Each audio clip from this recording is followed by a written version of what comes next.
Hello mysterious. तो कैसे हो आप सभी। आज मैं एक्सप्लेन करने वाली हूँ इंडोनेशिया की फर्स्ट एक्सोर्सिज्म बेस्ड मूवी जो कि रियल स्टोरी पर बेस्ड है और ये इंडोनेशिया की कैथोलिक हिस्ट्री की पहली मूवी है जो एक्सोर्सिज्म पर बनाई गई है, जिसमें मल्टीपल डीमंस का पोजेशन दिखाया गया है। तो मूवी की शुरुआत होती है एक मैसेज से कि एक्सोर्सिज्म के 90% केसेस में डीमन वगैरह नहीं होते, बल्कि सिर्फ साइकोलॉजिकल इश्यूज की वजह से इंसान बीमार होता है और इसे मेडिकल ट्रीटमेंट की जरूरत होती है, न कि एक्सोर्सिज्म की। और सिर्फ 10% केसेस रेयर होते हैं जिसमें एक्सोर्सिज्म परफॉर्म किया जाता है और ये केस भी इन 10% में से एक है। इसके बाद कहानी शुरू होती है जिसमें एक कार और ट्रक का बुरी तरह से एक्सीडेंट हो गया था, जिसमें थॉमस नाम का लड़का कार में जिंदा था और उसकी मदर और उसकी सिस्टर दोनों मर चुकी थी। थॉमस मदद के लिए काफी आवाजें लगा रहा था। ट्रक ड्राइवर उसे देखने भी आता है, पर बाकी लोगों को मरा हुआ देखकर वो पुलिस के डर से वापस भाग जाता है। थॉमस अपनी मदद खुद करता है और किसी तरह से वो कार से बाहर निकल आता है और वो देखता है कि उसकी माँ तो कब की मर चुकी थी, पर उसकी बहन की सांसें भी चल रही थी। तो वो उसे संभालने की कोशिश करता है और वो लड़की थॉमस से कहती है कि गॉड से मेरे लिए प्रे करो। और थॉमस अपनी सिस्टर के लिए सच्चे दिल से प्रे करता है कि कोई मिरेकल हो जाए जिससे उसकी सिस्टर की जान बच जाए, लेकिन उसकी बहन मर जाती है क्योंकि वो काफी ज्यादा घायल हो चुकी थी। अगले सीन में थॉमस अपनी मॉम और सिस्टर की ग्रेव पर खड़ा हुआ प्रे कर रहा था और हम समझ पाते हैं कि थॉमस पेशे से एक प्रीस्ट है और कैथोलिक चर्च में पढ़ाता भी है, लेकिन साथ ही साथ उसके दिल में अपनी फैमिली का गिल्ट भी है कि वो अपनी फैमिली को बचा नहीं पाया, जिससे कि उसका गॉड पर से फेथ खत्म हो रहा था। तो वो सीधा चर्च के फादर रॉबी से कहता है कि उसका अब गॉड पर फेथ नहीं रहा, इसलिए उसे रिजाइन करना है। पर फादर उसे फिर से सोचने का कहते हैं और वो ये कहकर वहाँ से चले जाते हैं कि इस बारे में हम बाद में बात करेंगे।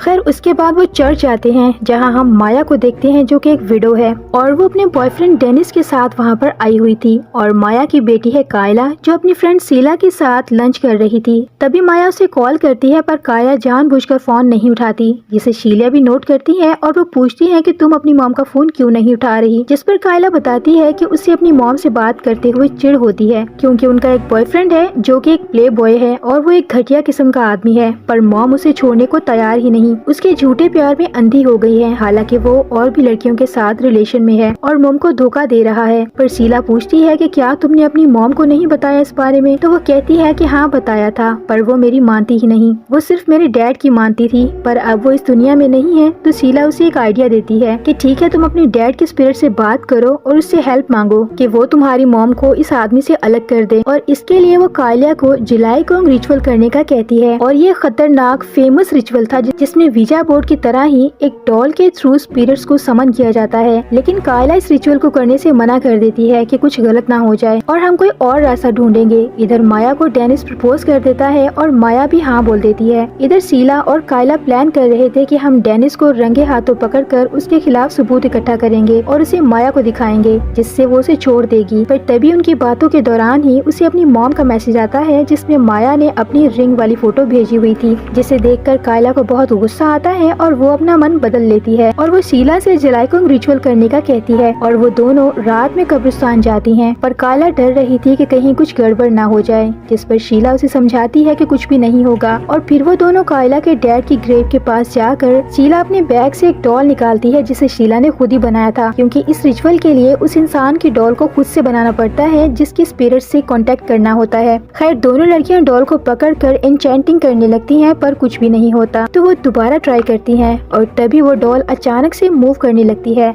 और ये बात कंफर्म करने के लिए कि क्या इस डॉल में जो स्पिरिट है वो उसके डैड की है या कोई और। कायला उस डॉल से पूछती है कि हम में से कायला कौन है, जिस पर वो डॉल अचानक अपना सर कायला की तरफ घुमा देती है और कायला समझ जाती है कि ये उसके डैड की ही स्पिरिट है। तो वो अपनी विश बताने लगती है कि वो डेनिस और माया के रिश्ते को खत्म करवा दे, उनका ब्रेकअप करवा दे। पर तभी वहाँ पर चौकीदार आ जाता है और इन लोगों को वहाँ से अपनी चीजें उठाकर भागना पड़ता है। पर जल्दी जल्दी में वो वही गलती कर देते हैं, वो भी ओजा बोर्ड वाली गेम की तरह स्पिरिट को वापस भेजना भूल जाते हैं और जल्दी से ऐसे ही भाग जाती है। शीला कायला से पूछती है कि अब क्या होगा, जिस पर वो कहती है कि हमें सब्र करना होगा और तुम्हारे डैड भी अच्छे इंसान थे तो वो तुम्हारी हेल्प जरूर करेंगे। और हम देख पाते हैं कि कोई एंटिटी उनको देख रही थी और उनको फॉलो कर रही थी, लेकिन ये लोग उसे देख नहीं पाते, जिससे ये दोनों बेखबर घर आ जाती हैं। और माया सोफे पर ही कायला का इंतजार करते हुए सो गई थी, तो कायला उसे ब्लैंकेट उड़ा देती है और टीवी बंद करके अपने रूम में जाने लगती है। पर तभी अचानक माया उसे अपने सामने दिखाई देती है, जिससे कायला डर कर पीछे झांकती है, पर माया तो सोफे पर सो रही थी और वापस डेनिस देखने पर सामने वाली माया बिल्कुल गायब हो चुकी थी।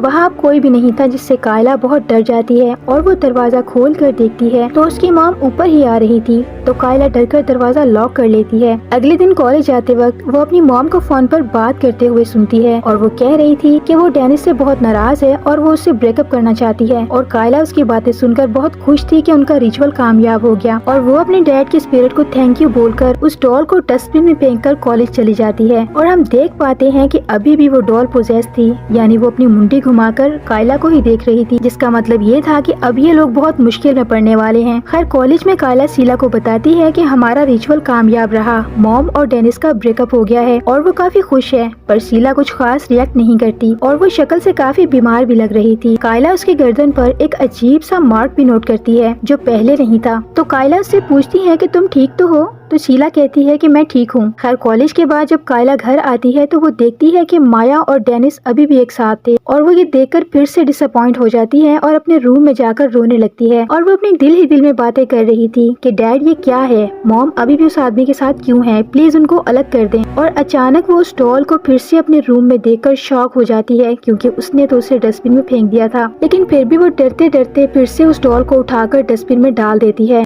और रात में सोते वक्त हम मिरर में एक नन जैसी एंटिटी को देख पाते हैं जो कायला को घूर रही थी। और अचानक बिजली कड़कने की वजह से कायला डरकर उठ जाती है, पर उसे किसी और की प्रेजेंस फील हो रही थी, जिससे वो डरने लगती है। और जैसे ही वो ऊपर देखती है उसकी जान निकल जाती है, क्योंकि एक भयानक डीमन नन उसके ऊपर फ्लोट कर रही थी। और जैसे ही कायला चिल्लाती है और देखते ही देखते वो डीमन कायला को पोजेस कर लेता है। कायला की चीख की आवाज सुनकर उसकी मॉम उसे देखने आती है। तो कायला अजीब तरह से खड़ी हुई थी और वो दीवार में अपना सर मार रही थी और वो कह रही थी कि तुम सब लोग सिनर्स हो। माया को उसकी कोई बात समझ नहीं आती और वो उसे संभालती है कि तुम ये क्या कह रही हो, पर कायला कोई बात नहीं सुनती, जिस पर माया उसे झिंझोड़ कर होश में लाती है। पर कायला को कुछ भी याद नहीं था। अगली सुबह माया नाश्ता बना रही थी तो अचानक कायला पीछे से अजीब तरह से आकर माया को डरा देती है और माया उसकी एक बाजू पर एक मार्क नोट करती है जो पहले नहीं था। और ऐसा ही सेम मार्क हमने शीला की नेक पर भी देखा था। खैर माया पूछती है कि क्या तुम ठीक हो, तो कायला उसे इग्नोर करके कॉलेज चली जाती है, लेकिन वहाँ उसे अजीब सी विस्परिंग सुनाई दे रही थी, जिसमें बार बार डाई वर्ड को कोई रिपीट कर रहा था। तभी उसे वही डिमोनिक नन नजर आती है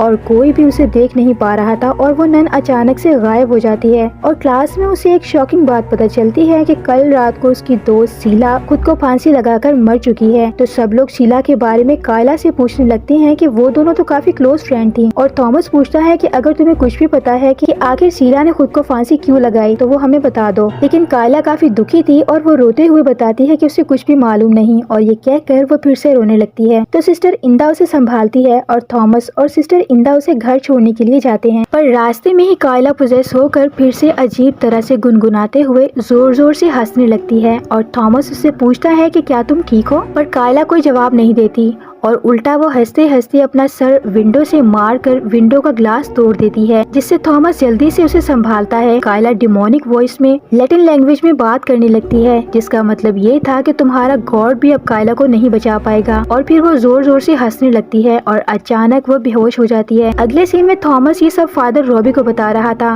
और फादर फौरन समझ जाते हैं कि ये कोई मेंटल इशू नहीं बल्कि डिमोनिक पोजेशन है। और वो थॉमस को फादर रेंडर का बताते हैं कि अब वही इस बच्चे की हेल्प कर सकते हैं। इधर फादर रेंडर का असिस्टेंट एक बच्चे का एग्जॉर्सिज्म कर रहा था, पर बच्चे के अंदर का डीमन इतना पावरफुल था कि वो माइकल का पास जानकर उसे मॉक करने लगता है। वो कहता है कि तुमने अपनी खुद की माँ को लापरवाही से नर्सिंग होम में मरने के लिए छोड़ दिया था। और ये सुनते ही माइकल का गिल्ट उस पर हावी हो जाता है और वो कमजोर पड़ जाता है और इसका फायदा उठाकर वो पोजेस बच्चा माइकल का गला दबाकर उसे मारने ही वाला था। पर तभी फादर रेंडर आकर उस पर काबू पाते हैं और इस डीमन से उसका नाम पूछकर उसे हेल में वापस भेज देते हैं। और इस एग्जॉर्सिज्म के बाद माइकल फादर से आगे काम करने से मना कर देता है कि ये काम उसके बस की बात नहीं, और वो फादर को सॉरी बोलकर वहाँ से चला जाता है। फादर रॉबी जब रेंडर को बुलाते हैं तो उन्हें अकेले देखकर वो माइकल का पूछते हैं और फादर बताते हैं कि माइकल ने वो काम छोड़ दिया है और फादर रॉबी उन्हें बताते हैं कि वेटिकन के न्यू रूल के अकॉर्डिंग कोई भी प्रीस्ट अकेला एग्जॉर्सिज्म नहीं कर सकता, तो आप जल्दी से अपने लिए किसी असिस्टेंट का बंदोबस्त करें। और इसके लिए वो खुद थॉमस से बात भी करते हैं, पर थॉमस उन्हें मना कर देता है क्योंकि उसका गॉड पर फेथ बिल्कुल कमजोर था। तब फादर उसे उसकी मरी हुई बहन को याद करवाते हैं कि वो कायला की बेस्ट फ्रेंड थी और कायला भी तुम्हारी बहन जैसी है, तुम्हें उसे बचाना ही होगा। थॉमस फिर भी नहीं मानता क्योंकि उसे खुद पर डाउट था। इधर कॉलेज में एग्जाम थे और सब बच्चे अपने एग्जाम दे रहे थे,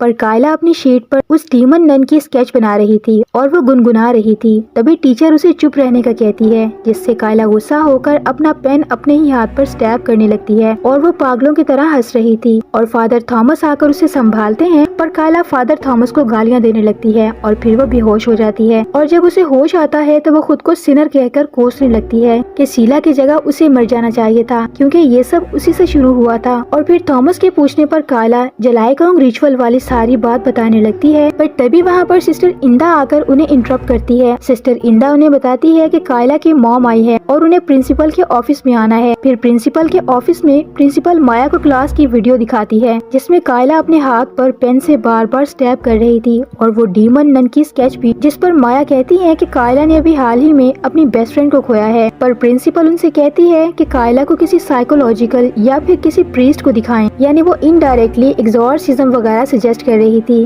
पर माया उन्हें इग्नोर कर देती है कि ऐसा कुछ भी नहीं है, उसे बस थोड़े आराम की जरूरत है और वो उसे कॉलेज से घर ले जाती है। इधर रात में थॉमस जब घर जा रहा था तो रास्ते में रेडियो से उसे अपनी मरी हुई बहन की आवाज आने लगती है और वो उसे हॉर्न भी कर रही थी। पर थॉमस समझ जाता है क्योंकि ये सिर्फ उसका हेलुसिनेशन था, यानी वो अभी तक ट्रॉमा में था। खैर घर जाकर वो कायला के केस को स्टडी करने लगता है, जहाँ उसे रिसर्च से पता चलता है कि स्पिरिट पर्सनैलिटी डिसऑर्डर और एग्जॉर्सिज्म के अंदर एक बात बहुत कॉमन होती है कि विक्टिम रिलीजियस थिंग्स पर काफी स्ट्रॉन्गली रिएक्ट करता है। और थॉमस को याद आता है कि कायला भी सेम इसी तरह कर रही थी, जिससे उसे भी यकीन हो जाता है कि कायला सच में पोजेशन में है, उसे बचाना होगा। और वो अपने ट्रॉमा को साइड में रख कर थोड़ी हिम्मत करता है और फादर रेंडर से कहता है कि वो तैयार है उनके साथ एग्जॉर्सिज्म करने के लिए। और फादर रेंडर उसे कुछ बेसिक चीजें समझाते हैं कि ये डीमन हमारी आंखों में देखकर हमारा डार्क पास्ट जान लेते हैं और हमारे वीक पॉइंट्स को और हमारे डार्क पास्ट को यूज करके हमें कमजोर करने की पूरी कोशिश करते हैं, लेकिन तुम हिम्मत से काम लेना और इसे इग्नोर करना। और वो उसे अपनी डेमोनोलॉजी वाली बुक भी देते हैं जिसमें काफी किस्म के डीमंस वगैरह की डिटेल्स और उनके नाम मेंशन थे। थॉमस उसे स्टडी करता है और हमें वहाँ पर द कॉन्जरिंग वाले वेलेक डीमन का भी रेफरेंस मिलता है। और इस मूवी में भी एक डिमोनिक नन थी, पर ये वेलेक नहीं था, कोई और था, जिसके बारे में हमें आगे पता चलेगा। खैर इधर माया कायला को बता रही थी कि जब वो माँ बनी थी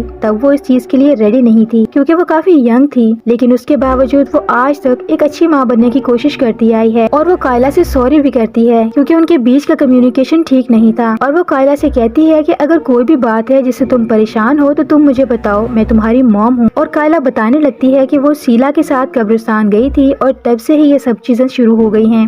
माया पूछती है कि तुम कब्रिस्तान क्यों गई थी, जिस पर कायला झूठ बोल देती है कि वो अपने डैड को मिस कर रही थी इसलिए वहाँ गई थी। और माया उसे गले लगाकर कंसोल करने लगती है, लेकिन अचानक कायला फिर से डिमोनिक तरह से हंसने लगती है और माया शीशे में देखती है कि ये उसकी बेटी नहीं बल्कि एक भयानक डीमन है। और वो डीमन इतना भयानक था जिसे देखकर माया अपनी आंखें बंद कर लेती है। पर अचानक से कायला माया को शांत करने लगती है और माया कुछ समझ ही नहीं पाती कि ये सच था या उसका वहम, लेकिन वो बहुत डर चुकी थी। और वो डेनिस को फोन करती है पर उसका फोन बिजी था, तो वो थॉमस को कॉल करके घर पर बुलाती है। और थॉमस अपने साथ सिस्टर इंदा और फादर रेंडर को भी लेकर आ चुका था। वो लोग कायला से कुछ बातें करने के लिए माया को रूम से बाहर भेज देते हैं कि माया रूम से बाहर रहकर प्रेयर करे और अंदर वो एग्जॉर्सिज्म शुरू करते हैं। शुरू में तो कायला के अंदर का डीमन खुद को शो नहीं करवाता और उनको ऐसा लगता है कि कायला तो बिल्कुल ठीक है, जिससे थॉमस भी काफी हद तक कन्विंस हो चुका था। लेकिन फादर रेंडर इस खेल के पक्के खिलाड़ी थे, वो जानते थे कि डीमन की चाल है, वो खुद को छुपाने की कोशिश कर रहा है और वो इस पर प्रेस करने लगते हैं, जिससे डीमन ज्यादा देर तक कंट्रोल नहीं कर पाता और सामने आ जाता है। इसकी वजह से लाइट्स वगैरह फ्लिकर करने लगती हैं और सारे क्रूसिफिक्स उल्टे हो जाते हैं और एंटी क्राइस्ट का सिंबल बन जाता है। और कायला फादर रेंडर पर अटैक कर देती है, जिससे सिस्टर इंदा और थॉमस उन्हें छुड़ाने लगते हैं, पर वो डीमन इन दोनों को दूर फेंक देता है, यानी वो बहुत ज्यादा पावरफुल था। और फादर रेंडर मौका देखकर डीमन पर होली वाटर डाल देते हैं, जिससे डीमन तड़पने लगता है और ये दोनों उसे पकड़ लेते लेते हैं, पर डीमन एक और चाल चल देता है। वो थॉमस की मॉम की आवाज में उससे बात करने लगता है, जिससे थॉमस कमजोर पड़ने लगता है और दूर हट जाता है और डीमन फादर रेंडर पर अटैक करके उन्हें मारने लगता है। लेकिन तभी माया कमरे के अंदर आ जाती है और ये सब कुछ देखकर वो फादर की हॉली वाटर वाली बोतल उठाकर थॉमस की तरफ फेंकती है और थॉमस अपने ख्यालों से बाहर आता है, जिससे वो भी डीमन पर होली वाटर डालकर वो उसे कंट्रोल करता है। फादर रेंडर उसे इसका नाम पूछते हैं और डीमन अपना नाम डैगर बताता है, तो फादर उस डीमन का नाम लेकर उसे कमांड देते हैं कि वो हेल में चला जाए। जिसके बाद कायला ब्लैक वोमिट करती है, जिसका मतलब ये था कि डीमन उसके अंदर से निकलकर हेल में चला गया है। पर ट्विस्ट तो अभी बाकी है, तो जल्दी से सब्सक्राइब कर दे वरना आप भूल जाओगे। खैर, इसके बाद फादर और उसकी टीम जाने लगती है और थॉमस फादर को रास्ते में सॉरी करता है कि वो कुछ कमजोर पड़ गया था, जिस पर फादर उससे कहते हैं कि तुमने फिर भी अपना बेस्ट दिया है। दूसरी तरफ माया कमरे का बिखरा हुआ सामान समेट रही थी और उसके हाथ कायला की पर्सनल डायरी लग जाती है, जिसमें उसने अपने दिल की कुछ बातें लिखी हुई थी और ये भी कि मेरी मॉम तो मुझसे ज्यादा उस प्ले बॉय डेनिस पर ट्रस्ट करती है। और एक पेज पर लिखा हुआ था, थैंक्स डैड मेरी मॉम और उस घटिया आदमी का ब्रेकअप करवाने के लिए। और एंड में उसने उस डीमन नन की स्केच भी बनाई हुई थी और उसे कायला के बैग से वो जुलाई कम डॉल भी मिल जाती है और माया को सारी बात समझ आ जाती है कि कायला ने रिचुअल किया था और वो इस डॉल और डायरी के सारी पिक्चर्स को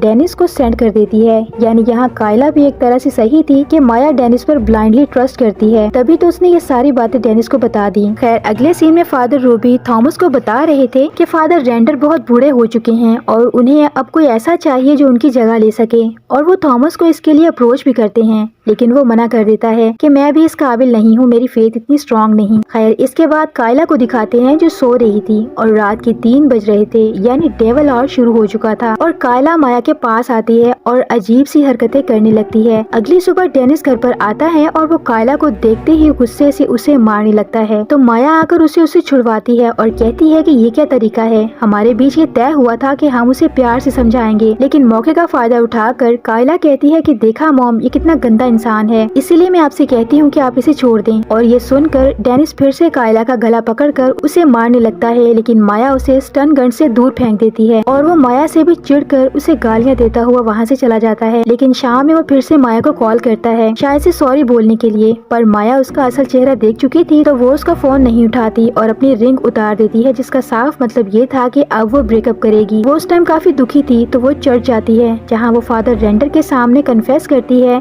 कि वो छोटी उम्र में ही प्रेग्नेंट हो गई थी और उसके बॉयफ्रेंड ने उसे छोड़ दिया और घर वालों ने भी निकाल दिया, इसलिए एक भले आदमी ने उससे शादी की, लेकिन कुछ अरसे के बाद उसकी मौत हो गई। कायला उसी को अपना डैड समझती है और जब से वो गुजरे हैं, मेरे और कायला के बीच में दूरियां आ गई हैं। और अब आपको समझ आया होगा कि वो पोजेशन में बार बार ये क्यों कह रही थी कि तुम सिनर्स हो। इसका साफ मतलब ये था कि उसकी मॉम ने बिना शादी के नाजायज कायला को पैदा किया और कायला ने अपनी मॉम पर रिचुअल किया, जो कि एक सिन ही है। खैर, फादर उसे कंसोल करते हैं कि मैं तुम्हारी हेल्प करूंगा क्योंकि गॉड ने मुझे तुम लोगों के लिए ही भेजा है और सब कुछ ठीक हो जाएगा वगैरह वगैरह। पर तभी माया उन्हें बताती है कि उसे कायला के बैग से जलाई कम डॉल भी मिली है। वो बताती है कि कायला काफी क्रीपी है और मुझे ऐसा लगता है कि वो अभी भी पूरी तरह से ठीक नहीं हुई। पर तभी फादर की तबीयत खराब होने लगती है, तो वो अपनी मेडिसिन खाने जाते हैं, लेकिन उनके हाथ से बाइबल नीचे गिरकर खुल जाती है, जिस पर एक पॉइंट हाईलाइटेड था, जिसमें एक इंसान पर मल्टीपल डीमंस के पोजेशंस का रेफरेंस था। और इन्हें माया की बात याद आती है कि कायला अभी भी क्रीपी है और वो समझ जाते हैं कायला मल्टीपल डीमंस का शिकार है। इधर कायला भी पोजेस हो चुकी थी और फादर भी निकल चुके थे कायला के घर की तरफ, पर बीच रास्ते में ही उन्हें कायला मिल जाती है और वो गाड़ी से बाहर आकर कायला से बात करने लगती है, लेकिन वो अचानक से बेहोश हो जाती है। तो फादर उसे उठाकर गाड़ी में ले आते हैं और उसके घर की तरफ जाने लगते हैं, पर तभी कायला पीछे से गायब हो जाती है और जब वो सामने देखते हैं तो उन्हें अपने सामने कायला खड़ी हुई नजर आती है और फादर समझ जाते हैं कि ये पोजेस्ड है और वो अपना क्रॉस निकालते हैं। पर तभी पीछे से अचानक कायला फादर पर अटैक कर देती है और अगले सीन में कायला अपने घर पर आकर अपने हाथ धो रही थी, जिसमें खून ही खून लगा हुआ था और वो कह रही थी कि आई एम सॉरी फादर। लेकिन माया देखती है कि उसके हाथ तो बिल्कुल साफ थे और वो पूछती है कि तुम क्या बोल रही हो, पर कायला कोई जवाब दिए बगैर वहाँ से जाने लगती है। लेकिन अचानक वो पलटकर हंसने लगती है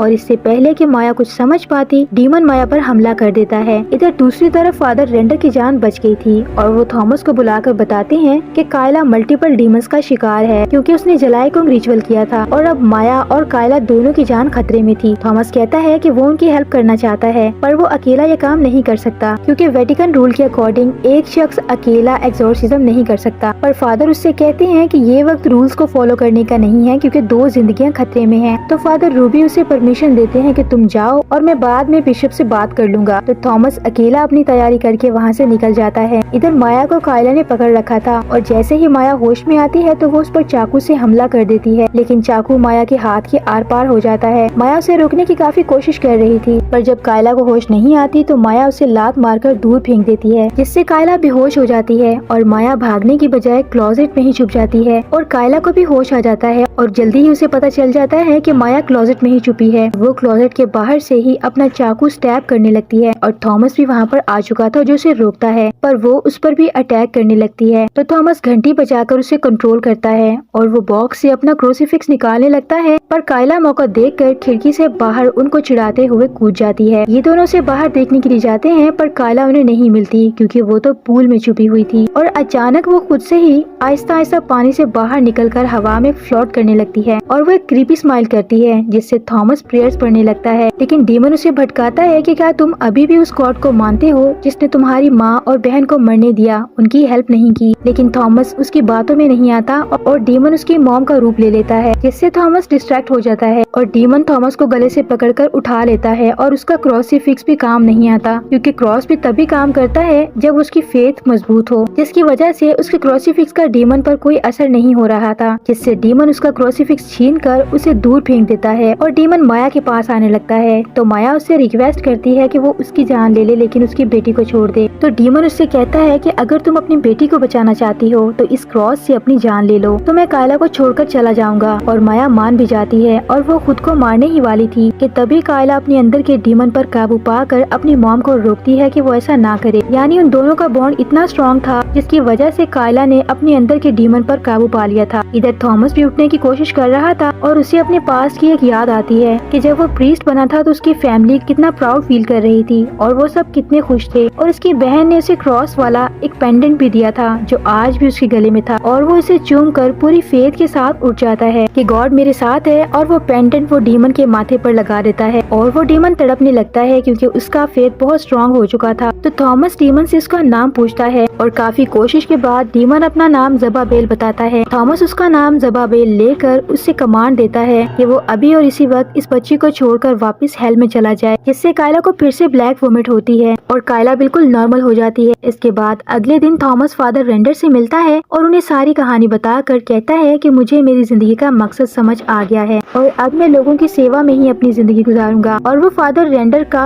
परमानेंट असिस्टेंट बनने के लिए अब तैयार था। फिर उसके बाद थॉमस उसी ट्रक ड्राइवर से जेल में मिलने के लिए जाता है जिसकी वजह से थॉमस की गाड़ी का एक्सीडेंट हुआ था और उस हादसे में उसकी माँ और बहन मारे गए थे। वो ड्राइवर भी अपनी गलती पर काफी शर्मिंदा था और वो थॉमस से रोकर माफी मांगता है कि वो उस दिन काफी डर गया था, इसलिए उस रात वो उसकी हेल्प किए बगैर वहाँ से भाग गया। तो थॉमस भी उसे माफ कर देता है और मिड क्रेडिट सीन में हम देखते हैं कि रात के 3 बजे फिर से थॉमस को फादर रेंडर का फोन आता है, यानी उन्हें फिर से किसी का एक्सोर्सिज्म करना था। तो थॉमस तैयार होकर वहाँ जाने लगता है और ये मूवी यहीं पर एंड हो जाती है। तो फ्रेंड्स, ये थी ख्वासा गेलब यानी डोमेनियन ऑफ डार्कनेस मूवी की कहानी। उम्मीद है कि आपको ये एक्सप्लेनेशन पसंद आई होगी। वीडियो अगर पसंद आई है तो इसे लाइक कर दें और चैनल पर नए हैं तो सब्सक्राइब करके मुझे सपोर्ट करें। मिलती हूँ न्यू वीडियो में, तब तक के लिए स्टे मिस्टीरियसली।